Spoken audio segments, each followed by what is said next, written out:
نحمده ونصلي ونسلم على رسوله الكريم اما بعد۔ نماز کا طریقہ ہم پڑھ رہے ہیں۔ کل ہم نے پڑھا کہ صف میں کیسے کھڑے ہونا چاہیے، صف کیسے بنانی چاہیے، اور صف صحیح نہ بنانے کا نقصان کیا ہے۔ یہ امید رکھتا ہوں اور اللہ سے دعا بھی کرتا ہوں جو ہم سنیں اور سنائیں اسے یاد رکھنے کی اور اس پر عمل پیرا ہونے کی توفیق عطا فرمائے۔ آج ہم نماز شروع کرنے کا طریقہ جو حدیث مبارکہ سے ثابت ہے وہ پڑھیں گے۔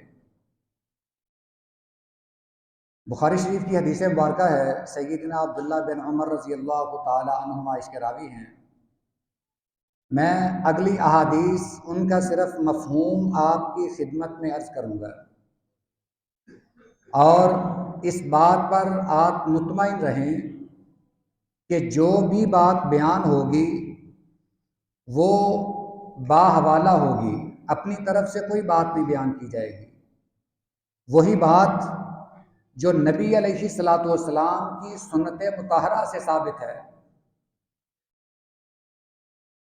بخاری شریف کی حدیث مبارکہ ہے کہ نبی کریم صلی اللہ علیہ وسلم جب نماز شروع فرماتے تو اپنے دونوں ہاتھ اپنے کندھوں کے برابر اٹھاتے۔ یہ ہاتھ اٹھانے کے دو طریقے ہیں۔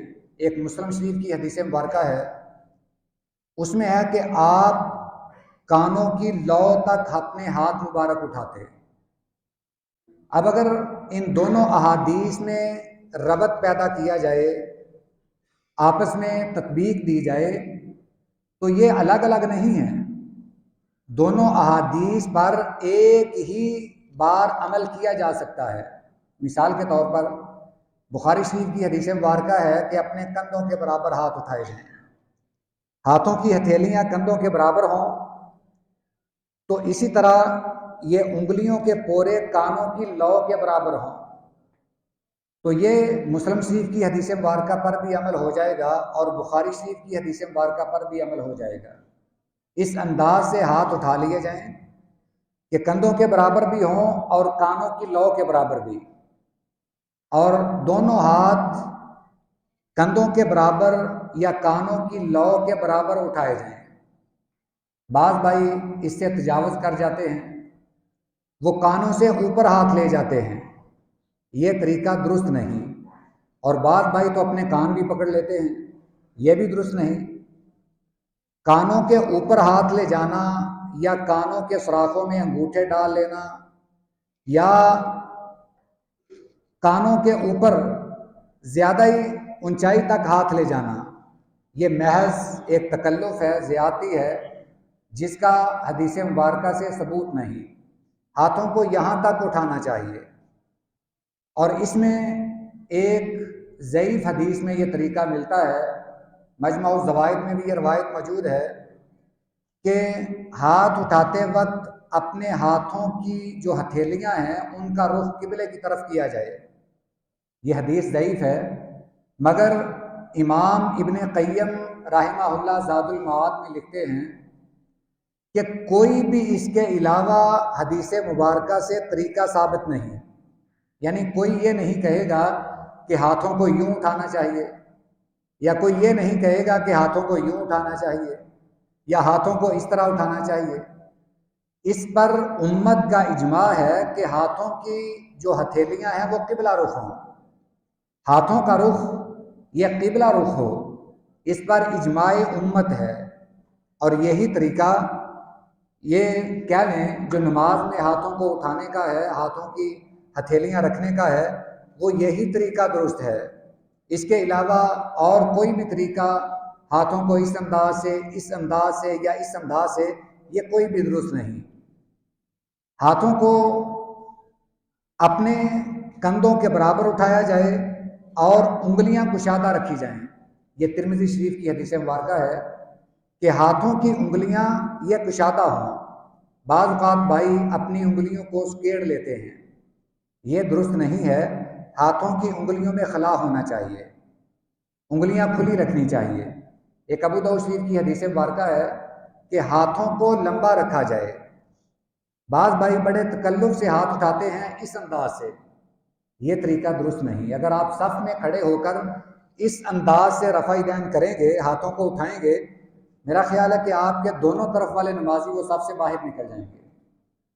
ہاتھوں کو اٹھانے کا طریقہ یہ ہے کہ اپنے ہاتھوں کو لمبا رکھا جائے، اپنے جسم سے تھوڑا سا دور رکھا جائے۔ یہ ابو داؤد شریف کی حدیث مبارکہ ہے، زیادہ بھی دور نہ چلے جائیں، صرف ایک حد تک، یعنی اس طرح کی کیفیت نہ بنے کہ آدمی تکلف میں محسوس ہو۔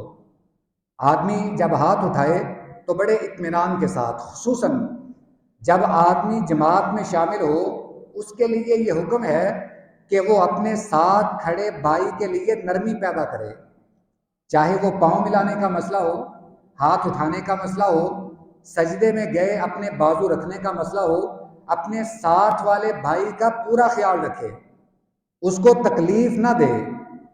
کسی بھی نماز کے رکن میں آپ کے ساتھ والا بھائی آپ کی حرکت سے تنگ نہیں ہونا چاہیے۔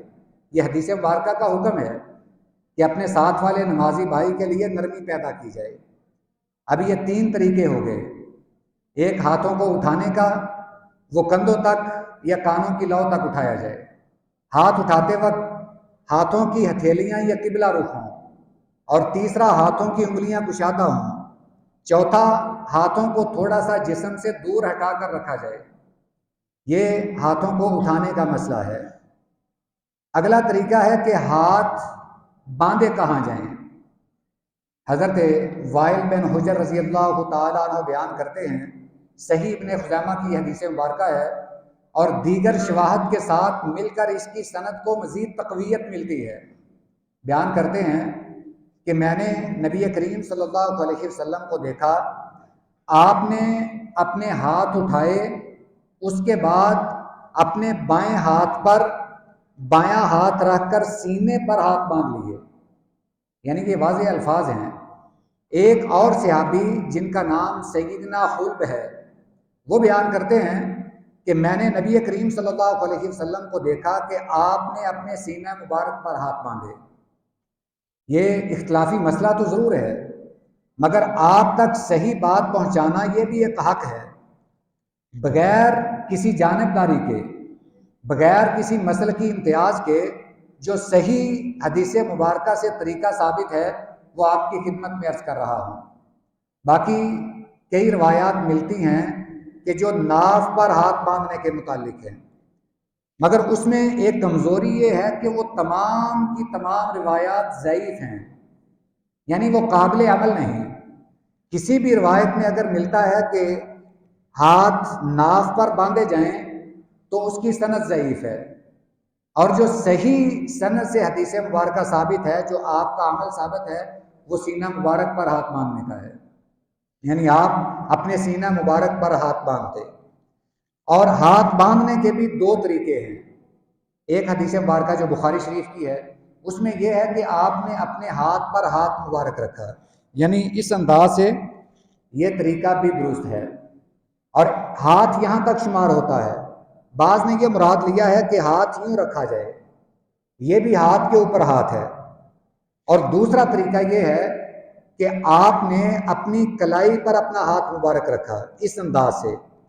ایک روایت میں پکڑنے کے بھی الفاظ ملتے ہیں، اس انداز سے کلائی کو پکڑ لینا یہ بھی درست ہے، اپنی انگلیوں کو کلائی پر کشادہ رکھنا، یہ طریقہ درست ہے۔ بعض بھائی کلائی کے اوپر کا مطلب یہ لیتے ہیں کہ وہ اس طرح ہاتھ رکھ لیتے ہیں، یہ درست نہیں ہے۔ یعنی کلائی کے اوپر اس انداز سے ہاتھ رکھنا، اس کا مطلب یہ نہیں ہے۔ کلائی کے اوپر یوں ہاتھ رکھنا چاہیے اور ہاتھ کی انگلیاں کشادہ ہوں، اس طرح رکھ لیں، اس طرح رکھ لیں، یا اس طرح رکھ لیں، یہ سارے طریقے درست ہیں۔ اور اس کے علاوہ جو ہاتھ بعض بھائی باندھتے ہیں وہ حد سے تجاوز کر جاتے ہیں، الفاظ سینے کے ہیں گردن کے نہیں، وہ یہاں تک لے جاتے ہیں، یہ بھی محض ایک تکلف ہے۔ ایسا انداز نہ اپنائیں کہ جس سے آپ کی حیات وہ تکلفانہ محسوس ہو۔ یہ اس طرح رفع بیان کرنا، اس طرح ہاتھ باندھنا، یہ محض تکلف ہے۔ یوں ہاتھ باندھ لینا جس میں آپ کے جسم کو بھی سکون ہو، آپ کا جسم تکلف کوئی بھی تکلیف محسوس نہ کرے۔ تو یہ یہاں تک جو آج ہم نے پڑھا ہے، یہ الحمدللہ سنت مبارکہ سے یہ طریقہ ثابت ہے۔ دعا ہے کہ اللہ اسی طریقے پر ہمیں نماز پڑھنے کی توفیق عطا فرمائے۔ آئندہ انشاءاللہ یہ درس جاری ہے، اللہ عمل کی بھی توفیق عطا فرمائے۔ وآخر دعوانا ان الحمدللہ رب العالمین۔